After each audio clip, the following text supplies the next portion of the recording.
రేపు ఏపీలో ఆక్వా బంద్ జరగబోతోంది. ఈసారి బంద్లో ఆక్వా రైతులతో పాటు ఫీడ్ డీలర్లు కూడా పాల్గొనబోతున్నారు. రైతులు రేపు రాష్ట్ర వ్యాప్తంగా చెరువుల్లో చేపలు, రొయ్యలు పట్టకుండా నిరసన వ్యక్తం చేయనున్నారు. వ్యాపారస్తులు ఫీడ్ షాపులు మూసివేసి మేత విక్రయాలు నిలిపివేసి రైతులకు సంఘీభావంగా బంద్లో పాల్గొనబోతున్నారు. ఏపీలో తారాస్థాయికి చేరుతున్న ఆక్వా ఫీడ్ సిండికేట్ మాయాజాలంపై జరగబోతున్న బంద్పై ఆక్వా డీలర్ల ఆవేదనపై పూర్తి సమాచారం మా ప్రతినిధి భార్గవ్ అందిస్తారు. ఆక్వా మేత ధరలు పెరిగాయంటూ ఓవైపు ఆక్వా రైతులు ఆందోళన చేస్తున్నారు. రేపు ఏదైతే ఆక్వా బంద్కు పిలుపునిచ్చారు, ఈ తరుణంలో అసలు ఆక్వా రైతులు ఓవైపు, ఆక్వా ట్రేడర్లు ఓవైపు అటు గందరగోళ పరిస్థితులు నెలకొన్నాయి. ఎవరు దోచుకుంటున్నారు, ఎవరు రైతులను మోసం చేస్తున్నటువంటి ప్రశ్నలు లేవనెత్తున్నాయి. ప్రస్తుతం మనతో అటు ఆక్వా రైతులు కానీ అటు మేత వ్యాపారులు కూడా ఉన్నారు. ఏంటంటే రైతులు ఇలా చెప్తున్నారు, 4 రూపాయలు తగ్గించింది ప్రభుత్వం చెప్తున్నారు, మీరు 2 రూపాయలు తగ్గించారు అంటున్నారు. ఏంటి అసలు ఏం జరుగుతుంది? చంద్రబాబు నాయుడు గారు అట్టహాసంగా 4 రూపాయలు తగ్గిందని ప్రకటించి మొత్తం అందరు రైతులకి మంచి వార్త చెప్పానని చెప్పారండి. అసలు యాక్చువల్గా 10 రూపాయలు పెంచి 4 రూపాయలు తగ్గించని చెప్పి చంద్రబాబు నాయుడు గారు ఆయన ప్రకటించడం చేశారు. కానీ మీ కంపెనీ వాళ్ళని అడగగా 2 రూపాయలే తగ్గిందని చెప్పి ఇదిగోండి బిల్లు, మాకు 2 రూపాయలే తగ్గిందండి. రైతులు వచ్చి రోజు మా షాప్ మీద వచ్చి గొడవ చేసి ఏంటిది ఇప్పటికే మేము లాస్ పోతున్నాం, ఇంకా మీరు 4 రూపాయలు తగ్గితే 2 రూపాయలు మీరు దోచేస్తున్నారా అని చెప్పి డైరెక్ట్గా మమ్మల్ని క్వశ్చన్ చేస్తున్నారు. ఇలాగ ఈయన బాలాగారండి, ఈయన 30 ఎకరాలు చేస్తారు.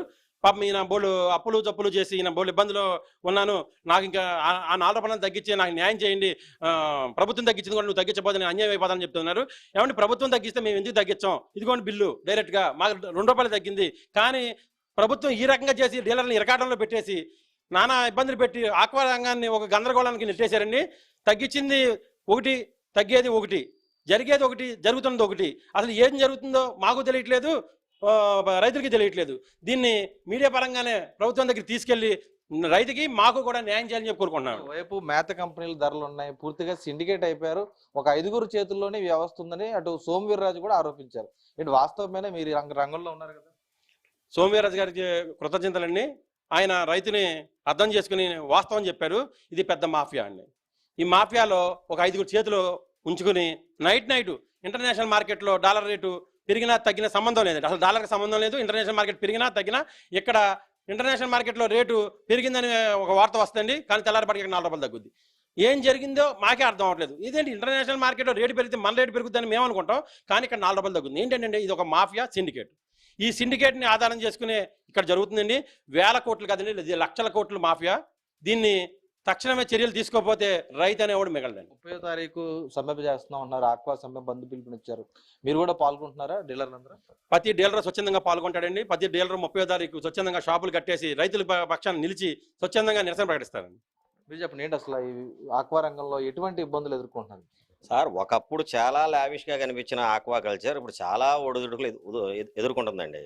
ఒకప్పుడు ఆక్వా కల్చర్ అంటే సక్సెస్ఫుల్ ఇండస్ట్రీ, బట్ ఇప్పుడు దీనికి ఉన్న ఒడిదుడుకులు ఈ అన్నిటికీ కూడా ఒడిదుడుకులకి మెయిన్ తట్టుకోవాల్సింది డీలర్ మీద పడుతుందండి. రైతు ఏం చేస్తున్నాడంటే తనకు సంబంధించిన 10 కానీ 20% కానీ ఇన్వెస్ట్ మాత్రమే పెడుతున్నాడు, మిగిలిన ఇన్వెస్ట్మెంట్ మొత్తం కూడా డీలరే పెడుతున్నాడు. సో రైతు బాగుండాలని డీలర్ దండం పెట్టుకుంటున్నాడు. వాళ్ళ తాను బాగుంటే తనకు మిగలగా మాకు కడుతున్నాడండి. ఆ డబ్బు మాకు వచ్చేదాకా మేము వెయిట్ చేయాల్సి వస్తుంది. ఈ పరిస్థితి వాళ్ళు ఇలా కల్పిస్తే కారణం ఏంటి? మేము అడిగేది అదేనండి మెయిన్. ఆ పరిస్థితిని మార్చమంటున్నాం. 2, ఇందాక చెప్పినట్టు ఆ డీలర్ ఇన్వాయిస్ ప్రైస్ మాత్రం డెఫినెట్గా చేంజ్ చేయాలి. లేదు అంటే మేమేదో తేడా చేస్తున్నామని ఫ్యాక్టరీ బాగానే ఉంటుంది, రైతు బాగానే ఉంటున్నాడు, మధ్యలో డీలర్ మాత్రం నలిగిపోతున్నాడండి. ఈ పరిస్థితి మారాలి. లేకపోతే ఇప్పటివరకు రైతుల ఆత్మహత్యలు చూశారు కదా, డీలర్ ఆత్మహత్యలు చూడబోతారు త్వరలో. చూస్తాం, గతంలో ఎప్పుడు కూడా ఎంఆర్పి మీదే పెంచేవాళ్ళు, ఈసారి ఇన్వాయిస్ మీద పెంచారని అంటున్నారు. దేనికి కారణం ఏమనుకో?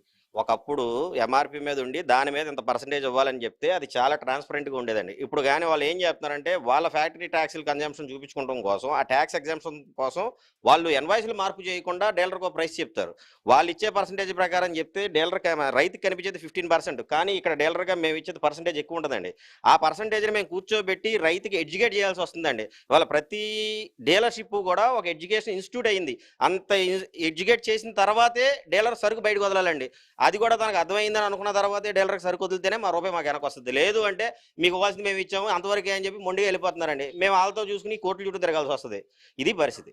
అంటే ఈరోజు దాదాపు లక్షలాది మంది ఆక్వా రైతులు రాష్ట్రంలో సాగు చేస్తున్నారు. ప్రధానంగా గోదావరి, కృష్ణా జిల్లాలు, గుంటూరు, నెల్లూరు జిల్లాలో కూడా సాగు చేస్తున్న రైతులతో పాటు డీలర్లు కూడా, మేత సరఫరా చేసిన డీలర్లు కూడా ఈ కష్టాలను ఎదుర్కొన్న నేపథ్యంలో ఈ బంద్లో ఏదైతే రేపు జరగబోతున్నటువంటి ఆక్వా బంద్లో డీలర్లు కూడా స్వచ్ఛందంగా పాల్గొంటూ తమ షాపులు మూసివేసి నిరసన తెలియజేస్తాం.